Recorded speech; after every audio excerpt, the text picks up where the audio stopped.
যদি কোনো পুরুষ আমাকে রক্তদান করে থাকেন তাহলে কি তার সাথে আমার রক্তের সম্পর্ক সৃষ্টি হয়ে যায়?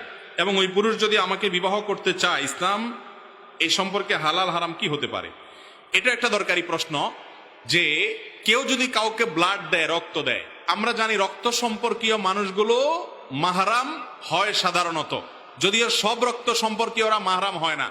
যেমন চাচাতো ভাই, একটা মেয়ের চাচাতো ভাই, সে তার রক্ত সম্পর্কীয় আত্মীয়, কিন্তু সে তার মাহরাম না, যার কারণে চাচাতো ভাইয়ের সাথে বিয়ে জায়েজ আছে।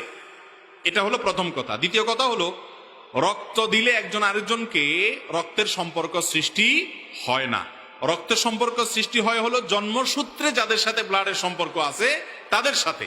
এছাড়া আলগা রক্ত দিলে অসুস্থতা জনিত কারণে বা কোনো কারণে তার ভিত্তিতে কোনো রক্তের সম্পর্ক সৃষ্টি হয় না।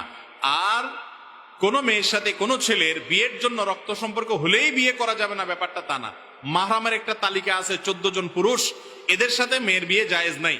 কিন্তু রক্ত সম্পর্কে আত্মীয়র তালিকা আরো বড়। যেমন এই যে চাচাতো ভাইয়ের কথা বললাম, সেই রক্ত সম্পর্কীয় আত্মীয়, অথচ তার সাথে বিবাহ জায়েজ আছে।